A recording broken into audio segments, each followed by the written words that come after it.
Ini menjadi Ramadan kesekian kalinya dalam sejarah perjalanan bangsa Palestina, di mana mereka memasuki bulan suci Ramadan dalam keadaan yang mencekam. Saya dapat catatan itu beberapa, yang dimulai diinisiasi dari Indonesia atas apa yang terjadi di Palestina, itu bisa membangun kesadaran dunia. Karena itu menurut saya, Ustaz, salah satu yang kita bisa kerjakan di sini, jangan diam. Ketika dulu kita merdeka, itu negara-negara lain membantu kita. Dan membantunya tidak basa-basi. Kalau kita sekarang membantu perjuangan, kenapa? Ya karena dulu waktu kita berjuang juga dibantu. Saksikan terus tayangan Kingmaker, sebuah program pendidikan politik yang mencerahkan bersama Ustadz Bahtiar Nasir.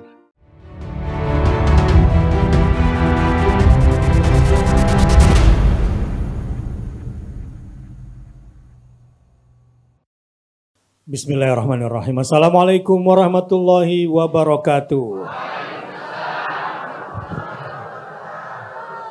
Berjumpa lagi dengan Kingmaker. Tapi Kingmaker kita malam hari ini istimewa sekali. Istimewa tambah istimewa. Gitu. Perlu saya perkenalkan lagi nggak? Siapakah beliau?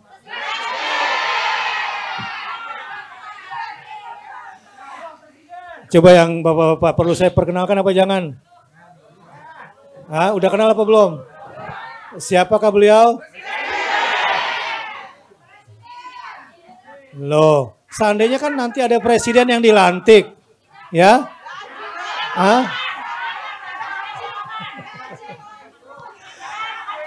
Baik, Bismillahirrahmanirrahim. Alhamdulillahirrabbilalamin. Wa bihi nasta'in ala umurid dunya waddin. Wassalatu wassalamu ala asyrafil anbiya'i wal mursalin. Wa ala alihi wa sahbihi ajma'in wa ba'd. Subhanaka la ilma lana illa ma'allamtana innaka antal alimul hakim. Allahumma ati nufusana taqwaha wa zakkiha. Anta khairu man zakkaha anta waliyuha wa maulaha. Rabbana taqabbal minna innaka antas samiul alim wa tub alaina innaka antat tawwabur rahim. Wa sallallahu ala nabiyina Muhammadin walhamdulillahi rabbil alamin. Pak Anies, udah banyak yang rindu nih. Kepada semua yang rindu, kangen berat sama Pak Anies, mau menyapa apa nih Pak Anies? Saya mau nanya, kangen nggak? Bapak-bapak rindu nggak? Jadi, bagaimana cara mengobati rindunya ini Pak? Alhamdulillah kita sekarang ketemu di sini. Iya, jadi kalau ditanya rindu dan tidak, kita juga rindu nih, Ustaz. Banget. Rindu. Jadi memang fasenya berbeda.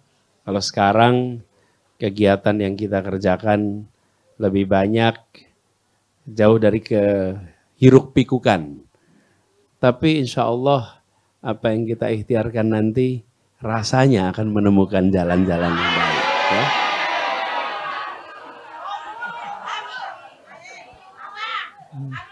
Cukup ya. Jadi ini apa sapaan rindu dan kangen dari Pak Anies ya buat kita semua. Baik. Pak Anies, Ramadan sebentar lagi. Dan ini bulan di mana umat Islam tentu harus kembali kepada Al-Quran dan menjadikan puasanya sebagai modal untuk kembali kepada Al-Quran. Tapi pada saat yang sama kelihatannya bulan Ramadan ini bulan yang menegangkan Pak Anies. Apa kira-kira pesannya buat para jamaah yang malam hari ini di sini atau bangsa secara keseluruhan di bulan Ramadan yang memang kelihatannya akan penuh dengan ketegangan ini. Baik, Assalamualaikum warahmatullahi wabarakatuh. Waalaikumsalam warahmatullahi wabarakatuh. Alhamdulillah, alhamdulillahilladzi arsala rasulahu bil huda wa dinil haq liyudhhirahu ala dini kullihi wa kafa billahi syahidah. Asyhadu an la ilaha illallah wa asyhadu anna Muhammadan abduhu wa rasuluh. Allahumma shalli ala sayyidina Muhammad wa ala alihi wa ashabihi ajma'in. Amma ba'du. Jadi Ustadz Bahtiar Nasir Hormati, Ustadz Deden dan semua jamaah. Ini jamaah apa namanya Ustadz jadinya? Jamaah Amin. Jamaah Kingmaker.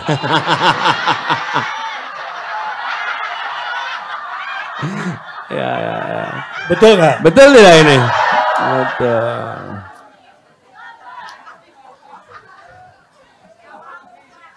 Kita duduknya langsung berubah Ustaz. Duduknya berubah. Berdiri juga boleh. Berdiri boleh. Berdiri boleh.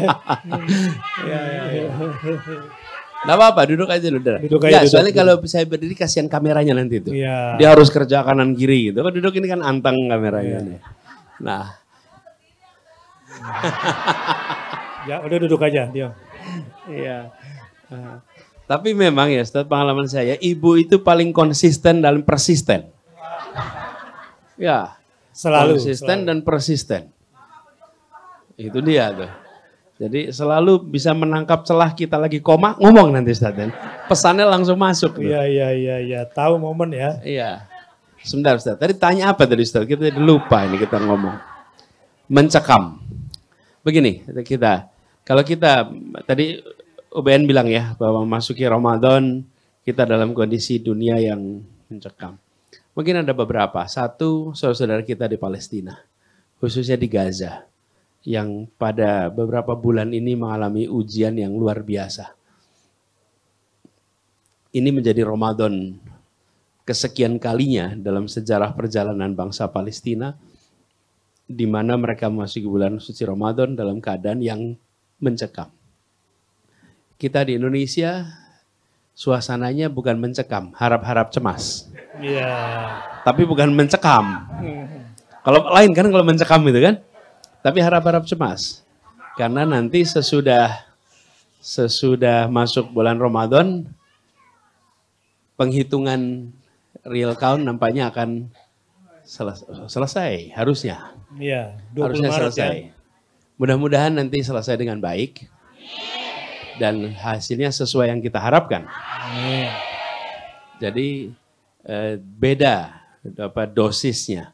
Tapi sama-sama kita berbicara tentang usaha untuk melakukan perubahan. Kita ingin di negeri ini dan di berbagai negeri di dunia merasakan suasana keadilan.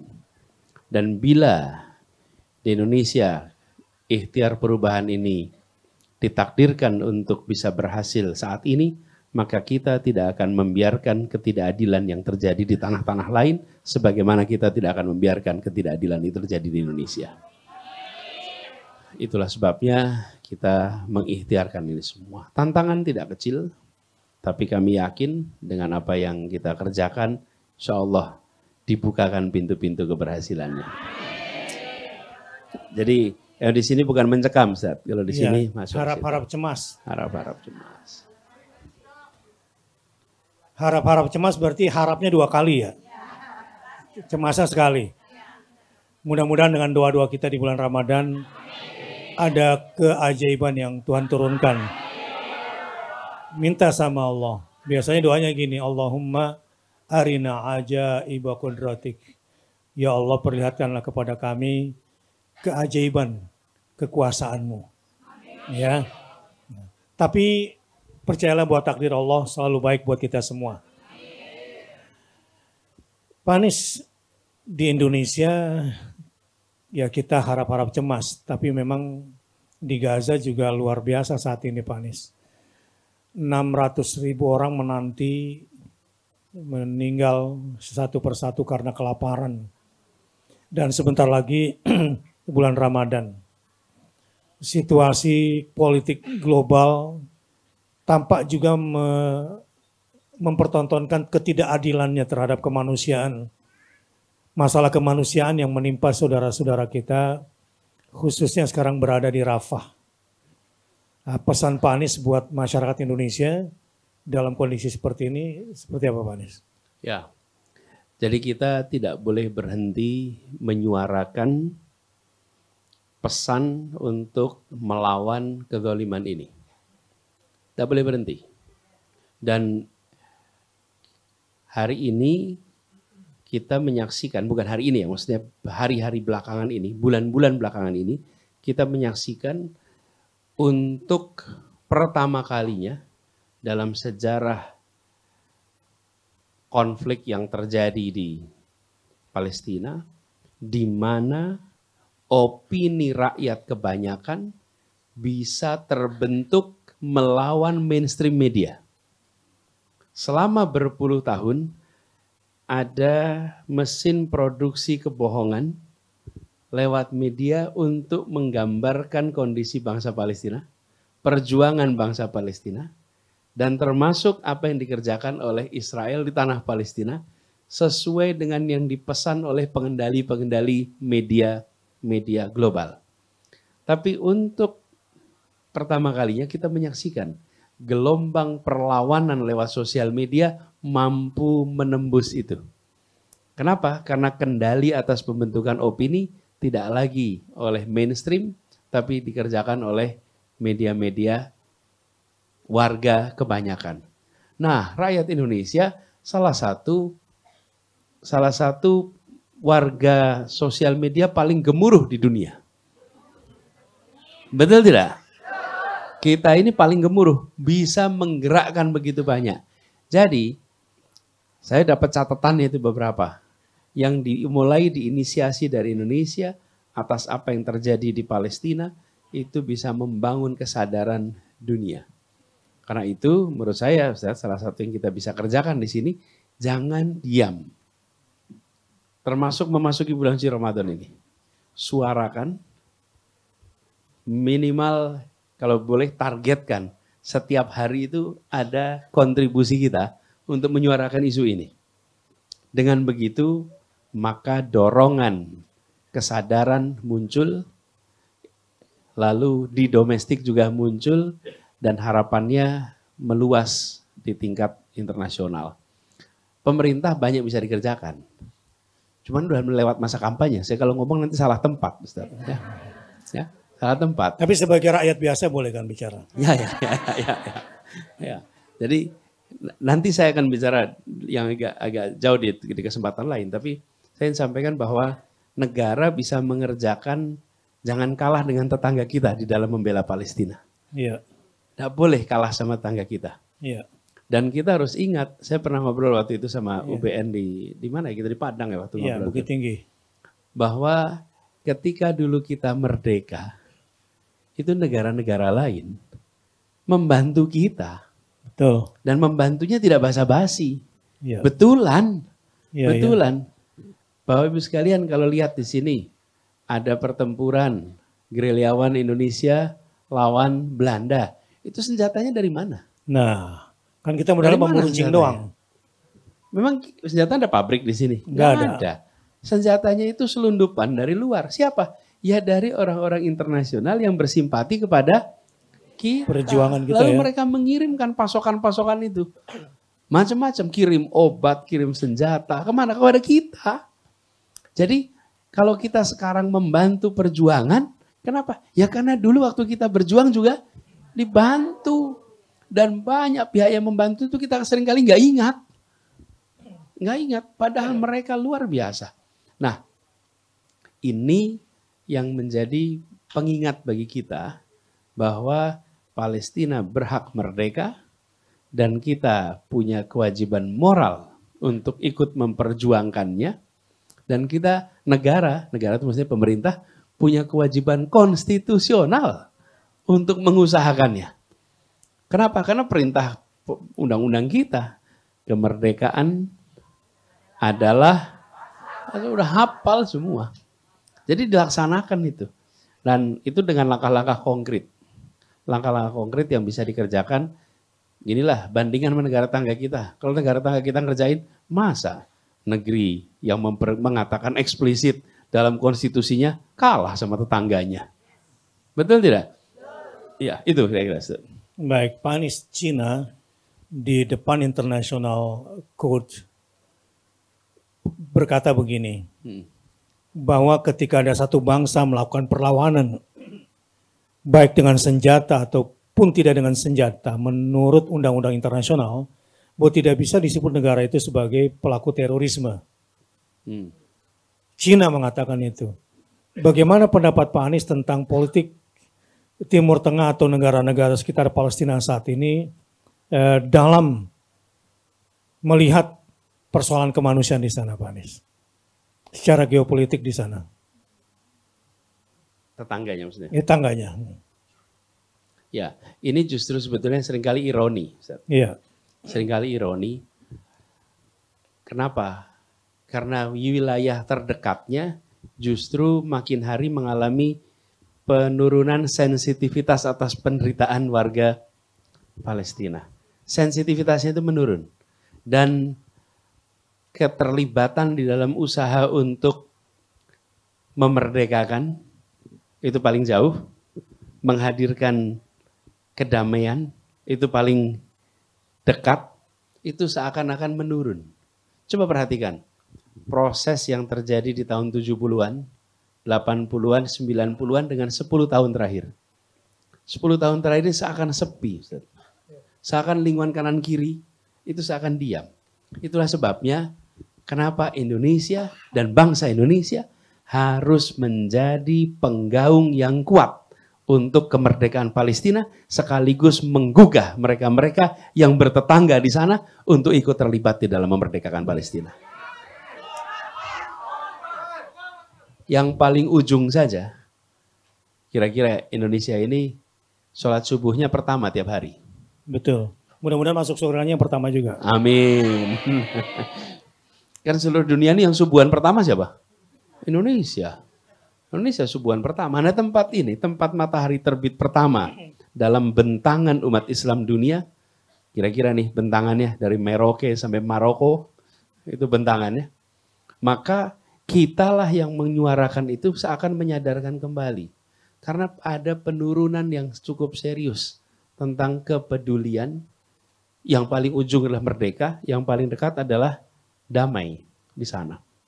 Dan dalam pertemuan-pertemuan, apakah itu OKI, apakah itu pertemuan-pertemuan Liga Arab dan lain-lain, pembicaraan ini menjadi perbicaraan yang superficial, yang tidak substansial kalau sudah menyangkut pada Palestina. Kita merasakan itu. Karena itulah kepemimpinan dari Indonesia ini dibutuhkan. Jangan kita kalah dengan Malaysia. Lihat apa yang dikerjakan oleh Pak Anwar Ibrahim. Luar biasa. Kepala pemerintahannya langsung menelpon, mengontak. Inisiatifnya banyak. Makanya tadi saya katakan, saya nggak perlu bikin daftarnya dah. Kita lihat aja semua daftar itu. Minimal kita harus sama. Dan dengan itu harapannya UBN, kita bisa membangkitkan kesadaran juga di kawasan Timur Tengah. Dan yang tidak kalah penting dunia secara umum. Bahwa ini adalah sebuah kondisi yang tidak boleh dibiarkan bukan semata-mata karena alasan politik, tapi alasan kemanusiaan yang sudah melampaui ambang batas. Begitu, Ustaz. Jadi kangen nonton debat kayaknya ya. Cuman untungnya di sini nggak dikasih 2 menit gitu. Kalau dikasih 2 menit nanti saya bilang sama UBN, kita ngopi-ngopi dah kalau kurang. Tadi waktu perhatikan Pak Anies lagi bicara, jadi pikiran saya melayang serata lagi debat kemarin gitu ya. Berbicara tentang kepala negara. Tapi itu mencerahkan. Pak Anies dulu ketika kapal Belanda akan masuk ke terusan Suez di Mesir ya. Itu buruh-buruh di pelabuhan demo. Lewat kapal-kapal, mereka naik bahkan mengambil alih setir kapten. Dan mereka dilarang masuk, dilarang bersandar oleh buruh-buruh di terusan Suez. Buruh pelabuhan. Karena kapal Belanda ini mereka ketahui dari negaranya yang menjajah Indonesia. Artinya kerja-kerja konkret mereka termasuk ketika peristiwa Bung Tomo, dunia Islam itu sholat jenazah gaib ketika peristiwa Surabaya terjadi. Hal-hal seperti ini kan orang Indonesia nggak terlalu care. Dan semua itu dilakukan atas juga inisiatif tokoh-tokoh dari Palestina yang mempengaruhi masyarakat Timur Tengah pada saat itu. Nah, masyarakat kita nih, kalau mereka sampai level buruh, kita nih kira-kira mesti bagaimana Pak Anies konkretnya nih? Gini, boykot itu Yap. dulu tidak terasa bergerak. Iya, Kali ini boykot terasa dampaknya. sangat terasa. Terasa dampaknya. Dan menurut saya salah satu faktornya karena pesan boykot itu sampai ke sini. Sampai ke HP ya. Dan ini menerobos semua tembok-tembok pertahanan yang dulu terbangun di media-media konvensional, di media-media mainstream yang bisa dikendalikan. Tapi begitu dia masuk ke dalam jejaring ini, jebol itu semua. Pesan itu luar biasa. Dan saya merasakan anak-anak saya sendiri, Ustaz. Anak saya itu kita jalan ke toko, waktu mau beli barang, saya kan nggak hafal nih merek-merek satu-satu. Iya. Saya pegang itu, dia bilang, bah jangan itu bah. Kenapa? Dukung Israel. Oh, gitu rupanya. Jadi Betul. saya yang tidak sensitif dengan merek-merek. Iya. Kan kita kadang-kadang nggak hafal. Nggak hafal. Rupanya daftarnya ada. Nah saya ini kan kurang aktif baca sosmed. Iya. Alasannya apa? Banyak lah alasan itu. Iya. Kurang aktif. Dia hanya baca bahasa sosmed. Berarti anak-anak kita. Dan Iya. mereka menceritakan jangan ini, jangan ini, jangan ini, jangan. Wih banyak bener jangannya itu. Iya. Dia bilang. Bagus juga gitu. Dan ketika saya cek ke tim, saya lihat coba dikaji, mereka menyatakan bahwa kali ini gerakan boykot berdampak secara ekonomi. Banyak yang kemudian memikir ulang. Dan menurut saya harus diteruskan. Bukan hanya barang, tapi sponsorship. Sponsorship. Program apa disponsori siapa. Dengan begitu bukan hanya kita nggak beli barangnya, tapi kegiatan yang disponsori, sponsornya disorot. Ini ternyata berdampak. Dan dengan daya beli yang makin hari makin tinggi, dengan informasi yang makin hari makin merata, maka gerakan ini akan bisa mempengaruhi pengambil-pengambil keputusan dalam jangka waktu yang menurut saya tidak terlalu lama. Karena langsung terasa. Nah ini yang harus muncul di seluruh dunia. Iya. Dan harapannya nantinya punya implikasi yang besar. Iya. Anak saya itu kirim sebuah rekaman tentang bagaimana beli barang yang berujung kepada dimanfaatkan untuk membuat serangan di Palestina. Itu kan ada video-video kecil, ternyata banyak sekali itu. Iya. Dan saya tanya seberapa banyak teman-teman seangkatannya atau segenerasinya. Dan mereka cerita ini populer sekali di anak-anak. Iya. Dan mereka sadar bahwa ini bagian dari sebuah perjuangan. Saya bilang kalau anak-anak usia belasan tahun memiliki kesadaran ini, berarti seumur hidupnya dia akan mempertahankan kesadaran ini. Tapi kalau yang kesadaran di sini usianya di atas 50-an, ya bagus Bu. Tapi kan kira-kira harapan hidupnya beda gitu ya. Yang anak orang 50-an sama anak belasan tahun. Artinya kita ini masuk di level usia yang usia perjalanannya akan panjang. Nah ini yang menarik untuk kita eksplor lebih jauh. Pak Anies, ternyata boykot itu bukan cuma memberikan dampak ekonomi secara negatif kepada mereka, seperti berhentinya para sponsor, menurunnya tingkat pendapatan perwakilan mereka di sini, tapi juga ternyata meningkatkan penghasilan UMKM, Pak Anies. Terasa itu pertumbuhannya sekarang ini. Nah kira-kira ke depan sisi positif daripada boykot dan kepentingan dalam negeri kita seperti apa kira-kira Pak Anies? Karena kan otomatis kemudian satu produk-produk lokal itu muncul. Iya. Bahkan bukan tidak mungkin akan ada yang berani nantinya membuat terobosan bahwa produk kami misalnya mendukung rumah sakit Indonesia di Gaza. Iya. Wah itu keren. Ya, maka sebagian dari keuntungan yang didapat dikirimkan untuk rumah sakit di Gaza. Bagus banget. Bayangkan kalau UMKM kita melakukan itu dan eksplisit dikatakan bahwa sebagian itu akan dikirimkan, sebagian dikirimkan itu akan memiliki dampak yang luar biasa. Jadi yang kecil dan mikro tumbuh, tapi pesan perjuangan itu tidak hilang. Iya. Dan itu bisa dikerjakan. Bagus. Jadi bayangkan bila ini menjadi sebuah gerakan yang menjangkau kawasan ekonomi, tapi tujuannya politik. Iya. Bagus banget tuh ya. Produk ini ya sebagian dari keuntungannya akan disumbangkan untuk rumah sakit Indonesia di Gaza. Cakep tuh ya. Nah, itu semua produk tuh. Ya, jadi semuanya dagang ya. Iya. Ini udah jam 9 ini. Udah agak malam judulnya. Nggak apa-apa. Hak angket apa kabarnya Pak Anies? Hak angket itu di Indonesia apa di Gaza? Aduh, karena Gaza nih di dunia internasional juga menghadapi hambatan itu ya, hak angketnya. Tapi kita mulai dari Indonesia dulu dah. Ya. Kalau Indonesia selesai bisa menolong Gaza. Ya, jadi memang gini, Ustaz, ketika kita bicara tentang pemilu itu prinsipnya harus jujur dan adil. Betul kan? Dan itu artinya tidak ada intervensi dari penyelenggara dan tidak ada intervensi dari pemerintah. Intervensi itu bisa berbentuk tawaran imbalan maupun tekanan. Nggak boleh. Kalau ada itu pasti akan berpengaruh. Pengaruh, ya. Saya waktu itu cerita sama UBN. Saya pernah ditanya tentang Pak Anies percaya enggak dengan quick count. Katanya dulu Pak Anies bilang kalau quick count itu seperti sampel darah. Kalau orang tidak percaya pada survei, jangan percaya pada sampel darah. Karena kalau nggak percaya survei kan nggak percaya sampel. Jadi kalau periksa darah gimana? Diambil semua darahnya? Kan enggak, cukup diambil satu ampul, cukup. Nah, tapi ada satu hal yang jangan lupa.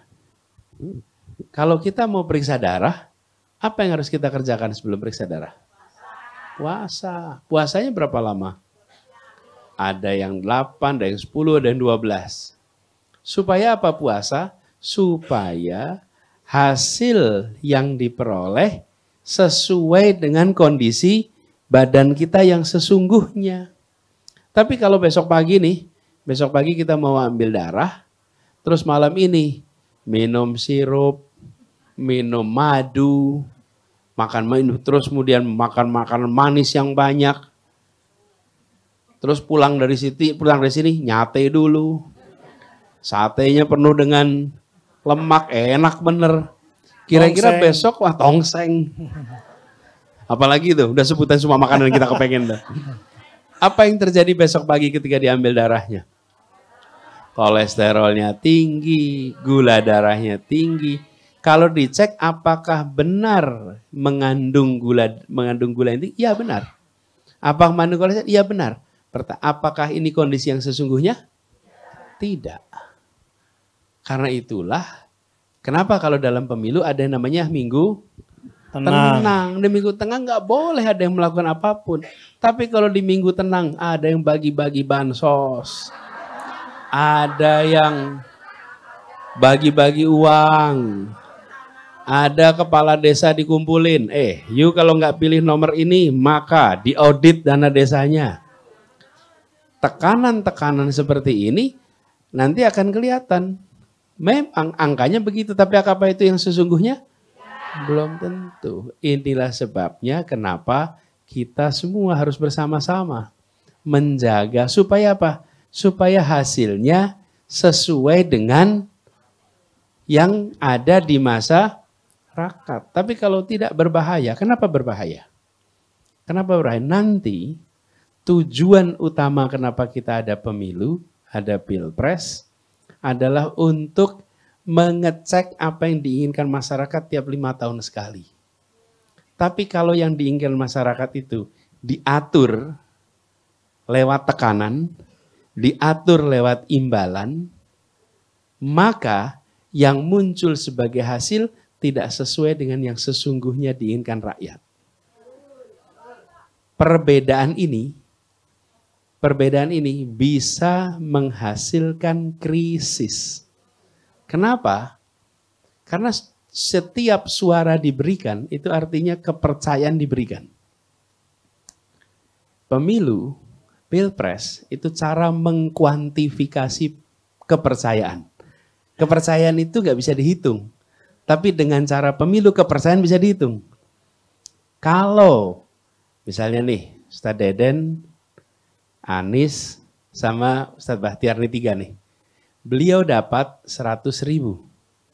Maka ini adalah 100.000 orang yang percaya pada beliau.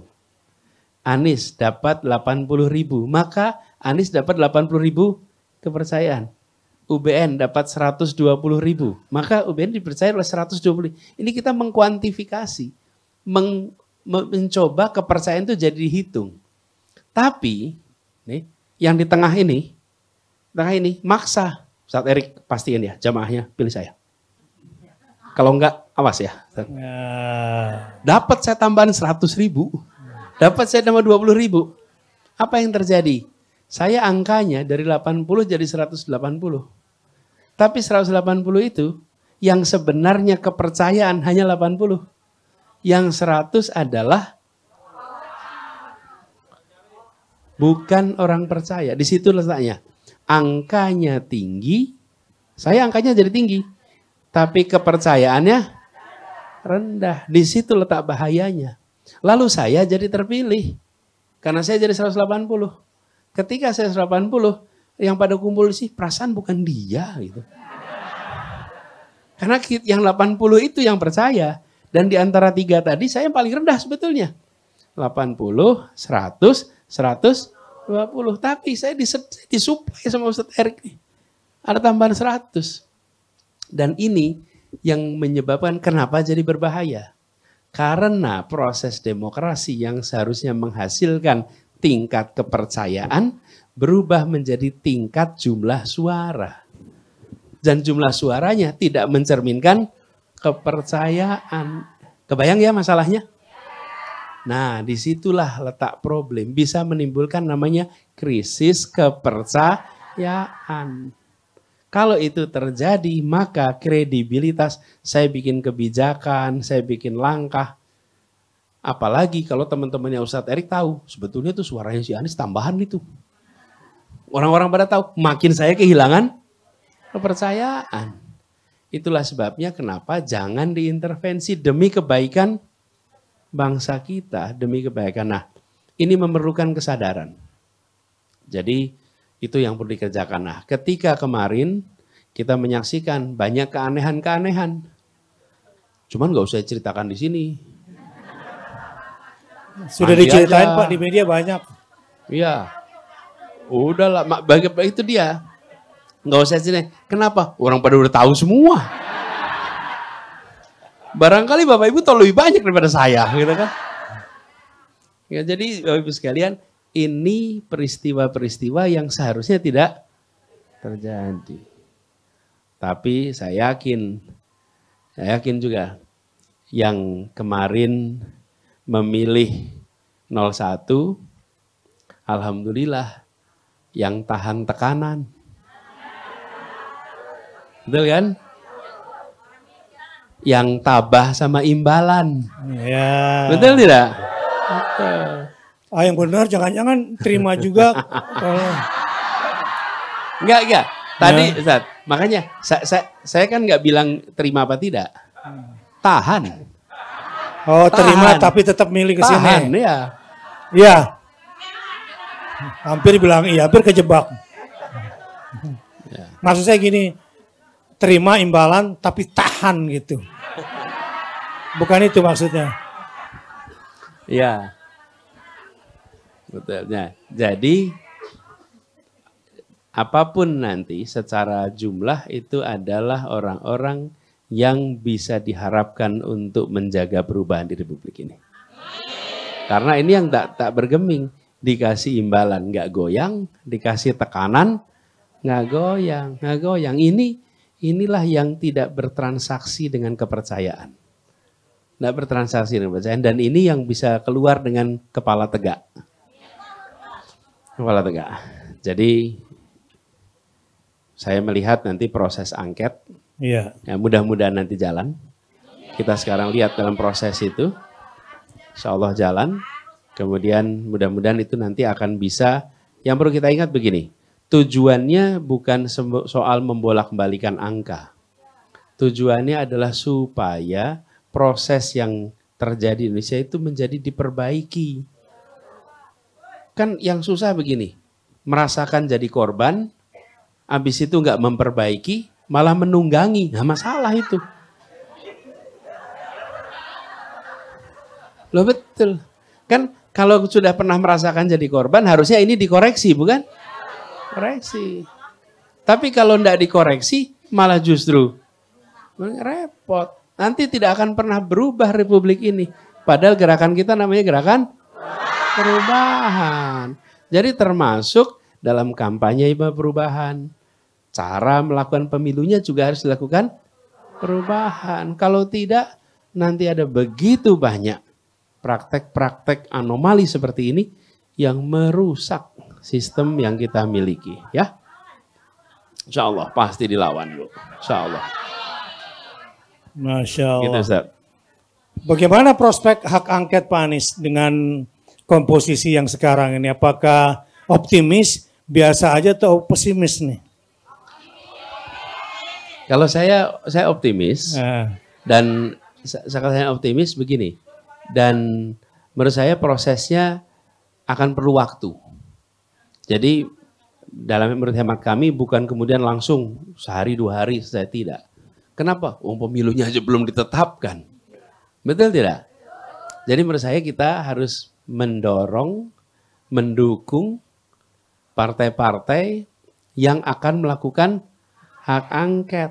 Didukung, didorong, diapresiasi. Dan tidak usah dikirimi dengan pertanyaan-pertanyaan dan fitnah-fitnah, jangan. Karena itulah yang akan menggoyahkan. Curiga si Anu kurang ini, jangan. Kita ini sering sekali. Waduh, kok ini belum ngomong, berarti ada masalah nih. Malah jadi masalah gitu. Iya. Jangan, dorong, berikan kepercayaan. Kami percaya akan dituntaskan. Kami percaya akan dituntaskan. Dorong itu. Kalau masyarakat mendorong, masyarakat melihat ini sebagai langkah positif, insya Allah partai-partai juga akan jalan. Dan saya cukup optimis bahwa ini akan bisa berjalan terus. Walaupun keputusannya kan bukan di calon, keputusannya ada di partai politik. Jadi kita serahkan pada partai politik. Tapi kami cukup optimis. Kenapa cukup optimis? Karena mereka pun menginginkan adanya perubahan. Karena praktek seperti ini, semua yang pernah merasakan jadi caleg itu repot sekali. Repotnya di mana? Di ujung. Pas kampanye keliling 5 tahun merawat konstituen. Itu anggota legislatif, kebutuhannya dibantu, konstituen dibantu.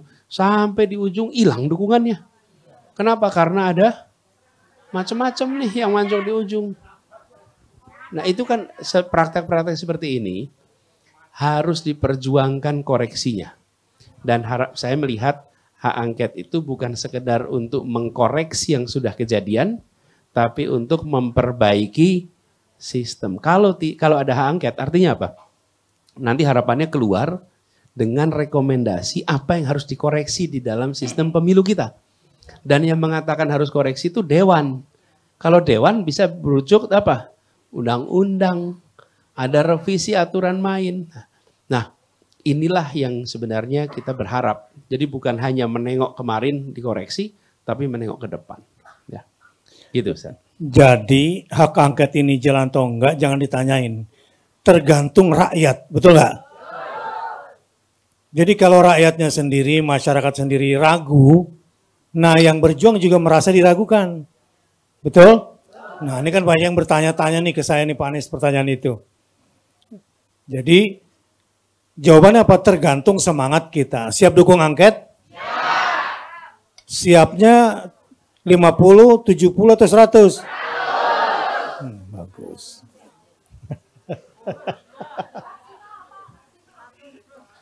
Enggak 110.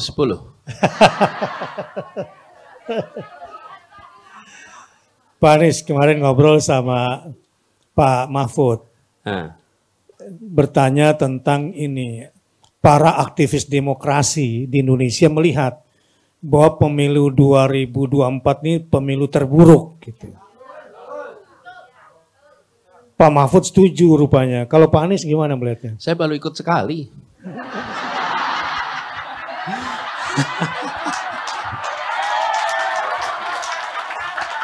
Jadi belum ada perbandingan ya? Kalau yang udah berkali-kali pasti tahu.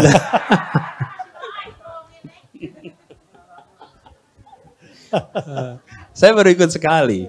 Jadi katanya begitu, Ustaz ya. Katanya begitu. Yang Pak Anies rasakan deh, pas sekali ikut gitu, shock nggak kira-kira kan gitu. Iya. Nah ini juga barangkali. Kenapa disebut terburuk? Terburuk itu kan dari kita yang menginginkan pemilu baik. Iya. Bagi yang melakukan pelanggaran, ini pelanggaran yang terbaik. Karena dari tahun ke tahun mereka meningkatkan keterampilannya dalam melakukan itu. Betul kan? Jadi mungkin kali ini yang paling sedikit jejak pelanggarannya. Iya. Paling kenapa? Karena pelaku-pelakunya sudah lebih terampil. Belajar dari 5 tahun yang lalu, belajar dari 10 tahun yang lalu. Nah, jadi ketika kita mengatakan ini yang terburuk atau pakar-pakar mengatakan yang terburuk, maka mereka mengatakan dari sisi kebaikannya. Tapi bagi yang melakukan, itulah sebabnya kenapa angket itu diperlukan. Karena dia harus mengkoreksi agar pelaku-pelaku manipulasi pemilu itu tidak lagi bekerja dengan leluasa. Sekarang ini bekerja luasa, di mana terutama pantauan kami, terutama pra-coblosan. Bukan di saat coblosan. Pra-coblosan, di saat pra-coblosan itulah terbanyaknya. Sehingga jejaknya lebih sedikit. Dan orang yang menyaksikan sedikit yang mau bersaksi. Pasti sedikit. Kenapa? Ya tekanan ada, macam-macam. Nah inilah sebabnya mengapa harus dikoreksi. Jadi kalau saya melihat ilmu manipulasi pemilu ini mengalami peningkatan. Sayangnya tidak ditulis dalam buku teks, Ustaz. Jadi nggak ada textbooknya ini. Ilmunya itu menempel kepada pelaku-pelaku. Nah inilah yang harus dikoreksi. Untuk apa? Sekalian, termasuk bagi para pelaku-pelaku semua.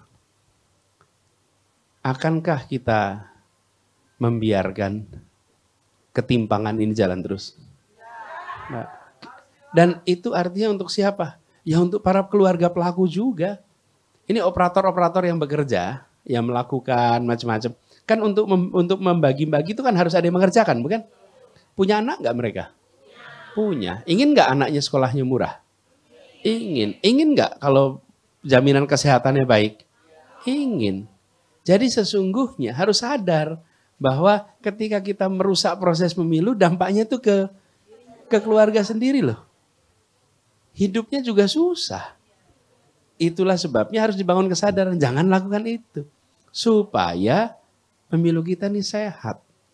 Apalagi, Bapak sekalian, bila biaya untuk melakukan, atau begini, netral tidak perlu biaya. Intervensi perlu biaya. Betul tidak? Jadi kalau nggak mau tambahan biaya, ya netral aja. Netral gak ada ongkosnya. Tapi kalau melakukan intervensi, pasti ada ongkosnya. Nah kalau ada ongkosnya, apa konsekuensinya? Maka dia harus membayar balik. Dan itu cerita pilkada di mana-mana. Kenapa banyak yang terjebak dengan praktek-praktek korupsi? Ya karena ongkos yang mahal. Termasuk praktek-praktek seperti ini. Nah itulah sebabnya ini harus dikoreksi. Jadi Ustaz, saya rasa ilmu itu harus segera ada yang menuliskan, harus ada yang menguaknya, sehingga publik tahu, oh begini loh. Dan saya rasa yang ditulis, yang dibuat oleh Dirty Vote, nonton gak nih? Nonton. Audiens UBN ini luar biasa. Luar biasa. Ini. Iya. Jadi penonton semua ya. Ada yang berapa kali nontonnya nih? Oh 2 kali. Jadi ini adalah cara mempertunjukkan. Saya ketemu dengan orang-orang yang pada membuatnya. Mereka cerita itu udah dipersingkat Pak. Sebenarnya masih lebih banyak lagi tuh. Mudah-mudahan nanti keluar edisi yang lebih lengkapnya nanti. Tapi gitu. Dugaan saya ini catatan ini menjadi objektif. Kalau ditulis dalam bentuk skripsi oleh para mahasiswa dan juga kemudian di pasca sarjana untuk tesis dan disertasinya. Kan selalunya habis pemilu selalu ada kan yang mencermati ini. Saran saya sih para akademisi yang kemarin merasa kecewa, memberikan pencerahan kepada seluruh mahasiswanya, baik di tingkat S1 maupun pasca sarjana, agar melakukan penelitian secara objektif ya terhadap hasil pemilu dan penyelenggaraannya ini. Kalau yang menulis ini para akademisi cenderung lebih objektif dan datanya bisa lebih banyak. Apalagi setiap kampus kemudian menugaskan ya dengan berbagai angle demi perbaikan bangsa. Mudah-mudahan sih itu bisa dikomen Pak Anies. Iya, itu bagus sekali kalau misalnya ada begitu. Iya. Dan kemudian harus ada rekomendasi solusinya. Ya, di ujungnya. Supaya ini bisa, seperti saya katakan tadi, harus dicegah. Apakah Indonesia negara pertama yang mengalami ini? Tidak. Itu di Amerika Latin, bicara tentang problem-problem pemilu, waduh deretannya luar biasa. Iya. Luar biasa. Tapi mereka sudah melewati itu. Dan banyak tempat-tempat yang sekarang disebut sebagai negeri-negeri yang melaksanakan demokrasi, pernah melewati fase itu. Ya. Tapi kemudian ada koreksi. Dengan ada koreksi maka lewat tuh. Jadi ini seperti praktek-praktek seperti ini, Ibu sekalian, itu seperti praktek perbudakan. Iya. Ada masa di mana perbudakan itu dianggap normal. Ya, dan orang punya budak itu dianggap biasa. Iya. Ada rumahnya, kemudian 50 meter di belakangnya itu rumah budak-budaknya tuh. Iya. Dan kemudian ditanyain, punya berapa? Oh ya, saya punya koleksi budak sekian. Itu biasa. Jadi orang ngomongin budak tuh kayak nggak ada salah tuh. Bagi yang menjalani. Iya, normal ya. Seperti normal. Atau rasialisme. Rasialisme itu di mana kita memandang ras tertentu lebih rendah. Restoran hanya untuk ras tertentu. Dulu di Indonesia juga begitu. Kereta api ada gerbong untuk ras ini, ada gerbong untuk ras ini. Dan waktu itu dianggap sebagai norma biasa aja. Hari ini, kalau ada orang yang berbicara tentang saya punya budak, dianggap primitif. Betul tidak? Hari ini ada orang yang bicara tentang rasialisme, dianggap primitif, tertinggal sekali. Dunia mengalami perubahan. Nah kita, jangan sampai dunia sudah meninggalkan praktek-praktek koruptif, termasuk koruptif dalam pemilu, kita melaksanakan itu tanpa sadar ini sudah ditinggalkan. Iya. Ditinggalkan. Nah, ini yang saya katakan tadi. Kalau kita tidak melihat perbandingannya, seakan-akan punya budak itu seperti normal. Dunia sudah berubah. Rasialis itu dianggap normal, udah lewat itu. Nah, ini yang harus kita usahakan. Jadi bagi kita semua di sini, saya rasa yang ada di ruangan ini ingin yang jujur-jujur. Betul. Betul kan? Ingin yang adil, ingin yang jujur, ingin yang transparan. Betul ya? Betul. Nah ini harus jangan berhenti berjuang. Jangan berhenti berjuang terus. Dan jangan lelah. Jangan lelah. Kita boleh saja jatuh bangun. Tapi kita terus berjuang untuk menjadikan Indonesia lebih baik. Allahu Akbar. Bismillah. Kubu 01 apakah juga mengusahakan ke MK dan ke Bawaslu dan sudah sampai mana Pak Anies? Nah itu nanti diumumkan ya Ustaz. Akan diumumkan ya. Tapi yang jelas kita akan menunggu sampai 20 Maret sambil kita juga melakukan penghitungan. Iya. Kita juga melakukan penghitungan. Cuman kita memang tidak woro-woro dulu sekarang ini. Iya. Relax aja dulu. Nggak usah wah. Iya. Ujungnya nggak enak kita. Kurang bagus itu nanti. Iya. Jadi sampaikan kepada kita bahwa semuanya pada fase ini ikuti proses, jaga semangat, bantu dorong angket. Kemudian semua proses yang terjadi di dalam, ini hari-hari pleno nih. Jakarta sore tadi pleno. Yeah. Di semua wilayah pleno, pantau pleno-pleno itu. Yeah. Perhatikan, jadi rakyat itu terlibat. Yeah. Nah nanti sesudah 20 baru nanti kita putuskan.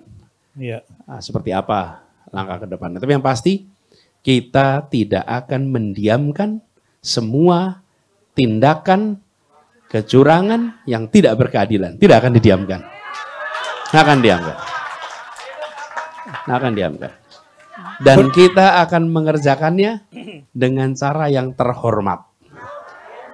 Kita tidak, dari awal saya katakan, saya tidak mau gegabah. Kenapa? Supaya statement yang kita sampaikan itu punya dasar fakta. Supaya apa? Yang mendengar percaya. Percaya, kita ini dasar fakta. Jadi tidak mau dari awal bilang A, B, C, enggak. Tunggu fakta. Fakta, fakta, fakta. Itu juga saya katakan tadi, kita akan siapkan semuanya, nanti kita akan tunjukkan pada publik. Tapi yang pasti bahwa kita tidak akan mendiamkan praktek-praktek kecurangan melewat tak ditantang. Semangat ya. Jadi kubu 01 tetap semangat mengumpulkan data-data, bukti-bukti kerja keras. Kapan? Tunggu tanggal mainnya. Ya.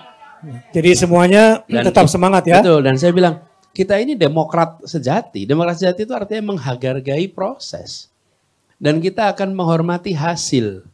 Dan hasil itu harus hasil yang benar.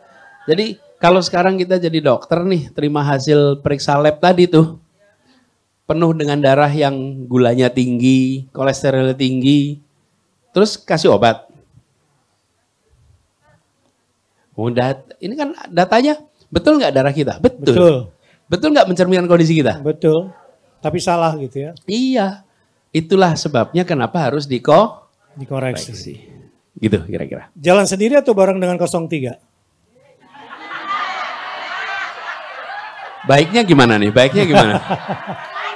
Maksudnya sudah ada omon-omon nggak gitu dengan 03? Nah, saya rasa saya berharap 01, 02, 03 sama-sama berjuang menghapuskan praktek-praktek ketidakadilan. Iya dong. Jadi saya juga berharap 02 bilang kita ingin pemilu yang jujur. Iya. Kita ingin pemilu yang adil. Gitu dong. Iya. Kan udah ngalamin berkali-kali. Iya. Loh iya dong. Bahkan pernah pengalaman juga dicurangin. Iya. Kan gak lucu. Masa yang memperjuangkan cuma nomor 1? Masa yang kan kita semua. Iya. Tanya sama pendukung 01, 02, 03. Tanya pendukungnya. Ingin gak pemilu jujur? Banget. Ingin. Makanya saya ajak kepada semua. Yuk ajak 02. Mari kita menyuarakan pemilu yang jujur. Iya. Kan gak lucu. Masa yang menyuarakan cuma 1-2 orang? Iya. Harusnya semua dong. Semua. Kalau nggak menyuarakan artinya apa? Ya disimpulkan sendiri dah. Apa kira-kira agenda perubahan menuju 2029 untuk Indonesia? Apakah sampai di sini? Ataukah ada agenda yang ingin Pak Anies beritahukan? Kita mau tuntaskan proses ini. Kita akan perjuangkan termasuk perubahan di dalam pengelolaan atau pelaksanaan pemilu dan negara dan pemilu. Karena pengelolaan pemilunya kan oleh KPU. Yang kedua adalah peran pemerintah dalam mendukung kegiatan pemilu. Kan peran pemerintah itu mendukung kegiatan pemilu, bukan mendukung peserta pemilu.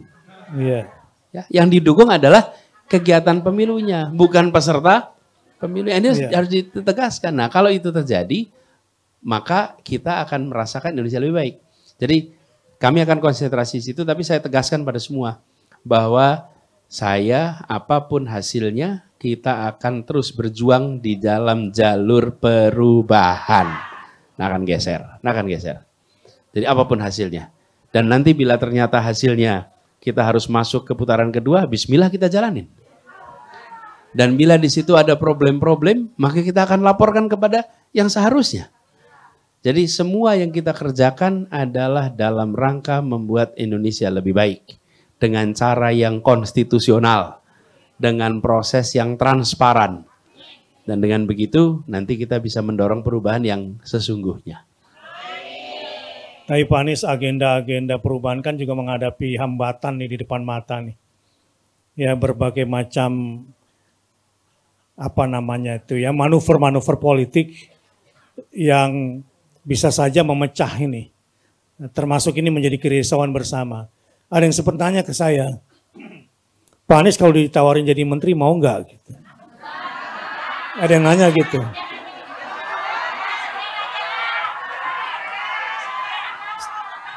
Lihat tuh Pak Anies tuh, lihat tuh.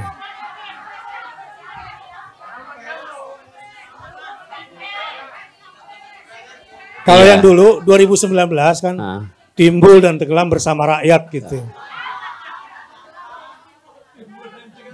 Timbul dan tenggelam bersama rakyat, kemudian oh ternyata emang jadi menteri, maksud gitu ya.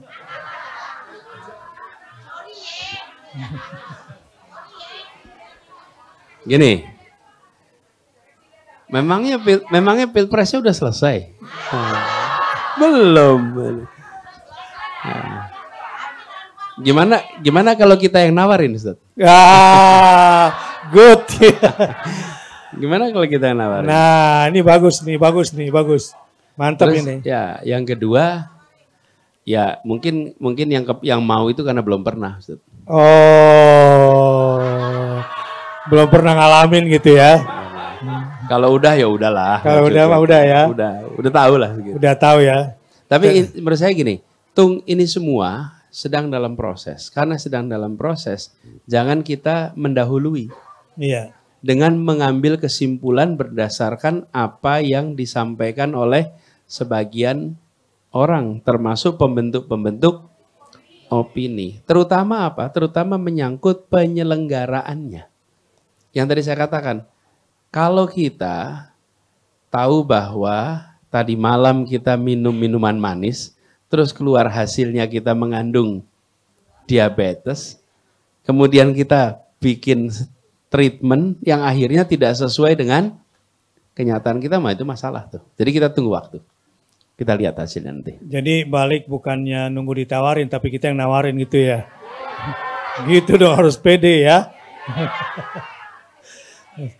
Saya banyak ketitipan pertanyaan itu. Saya mau nanya, ngomong-ngomong hujan kemarin gimana Jakarta, banjir gak? Hah? Jangan mengada-ngada. Dosa lo, fitnah. Sejujurnya banjir apa enggak? Hah? Enggak semua. Tapi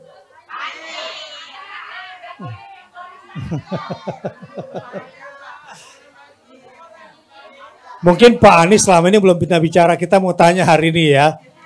Kenapa Jakarta kali ini kok bisa seperti ini? Apa karena curah hujannya Pak? Atau karena kurang curahan dari sisi lain? Ya, kita mau nanya komennya Pak Anies gitu ya. Selama ini kan kita belum dengar gitu. Ngomong-ngomong apa tuh sumur serapannya ya katanya? Hah? Ditutup. Bener. Kenapa emang apa salahnya? Iya. Ini suara rakyat Jakarta Pak Anies. Iya, memang ini ya banjir ya kemarin ya Jakarta ya, banjir ya.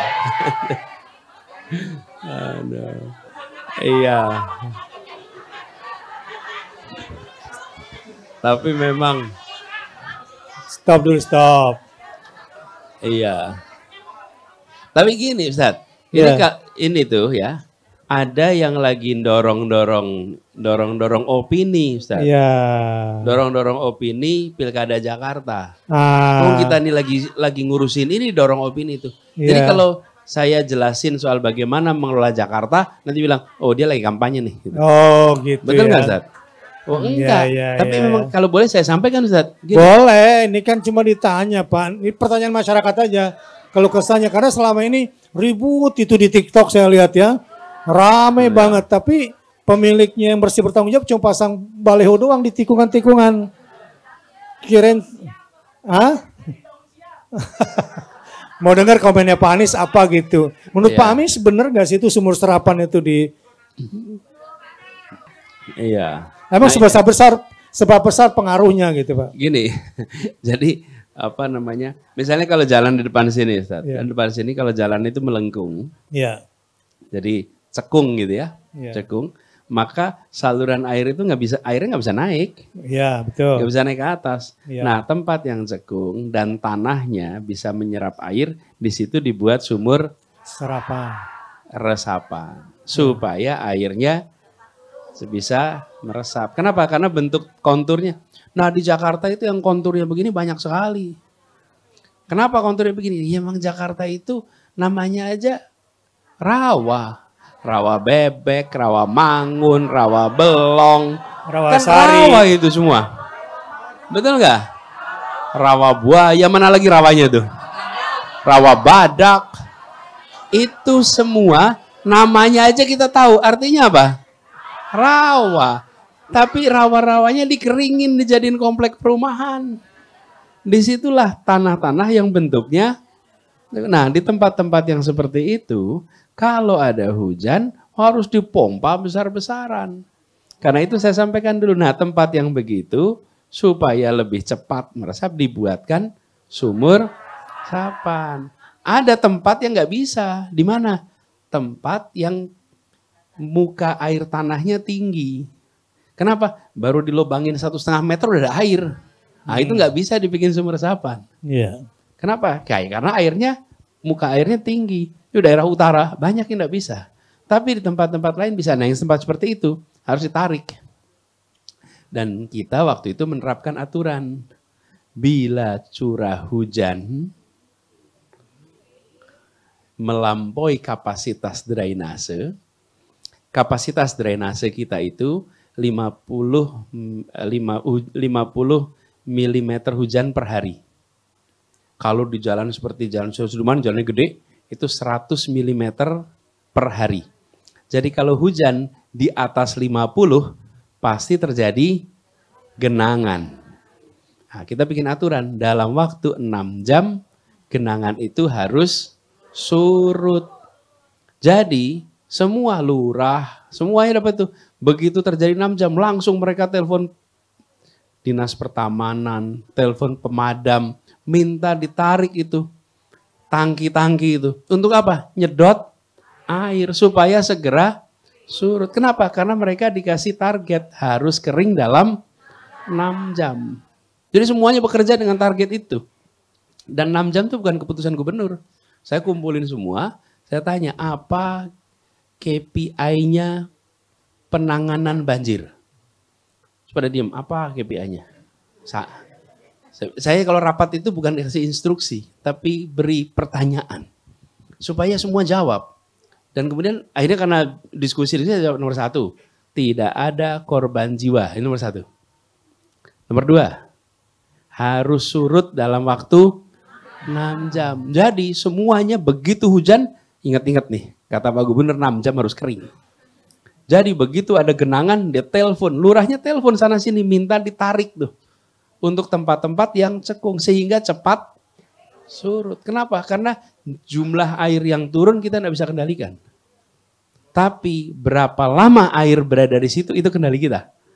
Mau dikirim 2 truk pemadam atau 8 truk pemadam itu keputusan kita. Dikirim 8 truk pemadam langsung cepat. Tidak dikirim lama sekali tuh. Ketika air melampaui kapasitas. Jadi nih volumenya misalnya 200 mililiter. Tapi kalau dituangin air 1 liter gimana? Tumpah, masih tumpah. Jadi kalau sistem drainasenya itu 50, hujannya lebih dari itu, pasti genangan, itu harus disedot. Sama, Sungai Ciliwung itu kapasitas masuk debit normal 600 meter kubik per detik. Kapasitas itu normal. Ketika naik sampai 900 meter kubik per detik aman. Jakarta, sungai yang dilewati oleh air dari luar Jakarta, total kapasitasnya 2.300 meter kubik per detik. Dan 600 itu di Sungai Ciliwung. Jadi kalau Ciliwung itu naik sampai 1.000 meter kubik per detik, maka kampung kanan kirinya pasti luber. Pasti luber. Pasti. 1.000. Kalau sudah 1.100, itu lubernya tinggi sekali. Dan Jakarta pernah mengalami air yang masuk ke dalam kota, kapasitas kita 2.300 meter kubik per detik, tapi yang masuk 3.300 meter kubik per detik. Tambahan 1.000 meter kubik per detik. Ini yang terjadi. Nah kalau dari terjadi itu, maka kanan kiri kampung-kampung itu harus cepat untuk dilakukan penyedotan, harus. Nah diberi waktu berapa? 6 jam sesudah air melampaui ambang batas. Jadi kalau udah hujannya berhenti, airnya sampai 6 jam kemudian harus turun. Jadi kalau kita bekerja tanpa target dan ukuran, nggak akan pernah bisa beres. Orang nanti bekerja akhirnya rakyat yang merasakan kok nggak kering-kering. Ini ada dasarnya. Gitu. Ini baru yang air masuk dari luar Jakarta, yang tadi saya katakan kapasitasnya 2.300 meter kubik, bisa sampai lebih. Yang hujan di dalam kota itu kapasitasnya 50 mm per hari. Tahun 2020, bulan Januari tanggal 1, kita mengalami 370 mm per hari. Kapasitas kita hanya 50, hujannya 377 kali lipat kapasitas. Kita pernah ngalamin. Karena itu saya sering bilang, saya ini bersyukur betul. Allah takdirkan ketika mengelola Jakarta, diberikan ujian banjir curah hujan tertinggi dalam sejarah kota Jakarta. Oh. Itu 1 Januari 2020. Tertinggi dalam sejarah penghitungan Jakarta. Halim Perdana Kusuma aja sampai airnya 40 cm. Iya. Halim Perdana Kusuma itu adalah angkatan udara. Nggak ada saluran yang rusak. Iya. Nggak ada sampah. Rapi, bersih, hijau. Itu airnya bisa sampai 40 cm. Artinya apa? Curah hujannya terlalu tinggi, kapasitasnya nggak cukup. Se-Jakarta. Dan itu saya merasakan betul bagaimana krisis manajemen di dalam menyelesaikan itu. Alhamdulillah, dalam hitungan 3 hari itu beres semuanya. Saya bersyukur sekali, dan bukan saya ini manajemen semuanya. Tapi kita siapin manajemennya. Dan yang kedua, krisis adalah COVID. Saya ngurusin kota terbesar di Indonesia yang menghadapi COVID. Jadi saya sering sampaikan, saya ini bersyukur betul Allah takdirkan mengurusi kota yang penduduknya begitu banyak dan diberikan 2 krisis terbesar yang pernah dialami kota ini. Namanya krisis hujan terbesar dalam sejarah kota kita, dan yang kedua COVID.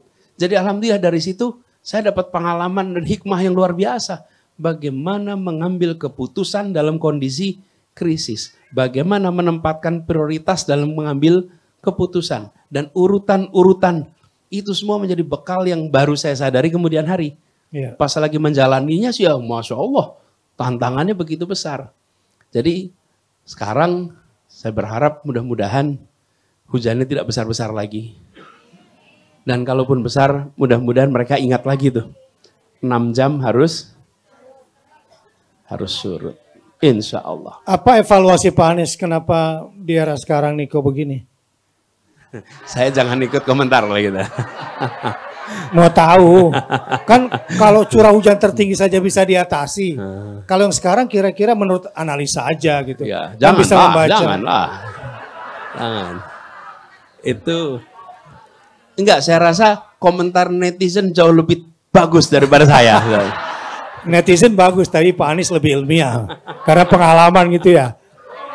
Mau dengar komennya apa sih gitu. Iya. Pokoknya kalau kita menempatkan kepentingan. Kepentingan negara, bangsa, warga di atas yang lain, maka kita akan kerjakan. Ya, insya Allah Tuhan tolong ya. Insya Allah. Tapi kalau itu tidak ada, sulit. Itu ketempatan itu. Dan kemudian bekerja dengan, ya semuanya harus bekerja tadi. Bekerja dengan ada sistem, ada ilmu, ada hikmah, itu ditata. Insya Allah bisa jalan. Amin ya Rabbal Alamin. Jadi sangat-sangat diplomatis sekali ya. Harus pakai niatnya mesti benar ya. Pada bela negara, bela bangsa ya. Niatnya benar. Kalau niatnya udah nggak benar, misalnya ingin mendelegitimasi yang kemarin kan udah nggak bagus. Jadi kerja-kerjanya juga kurang bagus. Pak Anies 15 Februari Jakarta sudah nggak berlaku lagi sebagai ibu kota. Undang-undangnya gitu kan. Sadar nggak? Kalau Anda nih sekarang bukan lagi masyarakat ibu kota loh. Menunduk menurut undang-undang ibu kota negara. Karena per 15 Februari itu ya sudah habis masa berlaku Jakarta sebagai ibu kota. Sebagai mantan gubernur. Ini pengen kita denger nih. Sebab kita juga ngeblank, nggak tahu mau ngapain gitu nggak. Kita ini udah bukan orang ibu kota lagi kan. Lo jangan ngaku-ngaku lagu lo. Di mana tinggal ibu kota Jakarta udah habis gitu. Nah, tahu nggak efeknya apa, eksesnya bagaimana, terus bagaimana kita ke depan? Udah tahu? Hah? Yang jelas undang-undang udah berlaku 15 Februari selesai nih. Nah, gimana kira-kira? Apa komennya Pak Anies? Iya, gini. Bagi Jakarta nih, apakah ada status ibu kota atau tidak? Jakarta masih menjadi pusat kegiatan bagi negara Indonesia. Masih. Itu enggak bisa dihilangkan. Mau terbang dari mana saja, connecting flight-nya di Jakarta. Mau kegiatan bisnis apapun, sentral perekonomiannya Jakarta. Dan kegiatan pemerintahan sampai hari ini juga masih Jakarta. Dan kalau kita bicara tentang apakah pemindahan ibu kota akan menyelesaikan masalah di Jakarta? Tidak. Kenapa? Misalnya macet. Ya. Macet itu, pemerintah itu hanya kontribusi, angkanya bervariasi ya, tapi antara 4-7% kemacetan. Sisanya itu kegiatan rumah tangga, ini paling banyak, dan kegiatan usaha. Itulah yang membuat Jakarta macet. Jadi kalaupun 4-7% itu berkurang, ini yang 93-96% masih di sini. Nah, jadi saya melihat Jakarta akan terus menjadi pusat. Itu tidak akan berubah dalam waktu yang amat panjang. Nah, tidak bisa berubah. Jadi walaupun nama I-nya hilang, tapi Jakarta itu masih terus menjadi. Dan jangan lupa, seluruh peristiwa besar terjadinya bangsa ini dan di Jakarta. Terjadinya republik ini di Jakarta. Di Jakarta.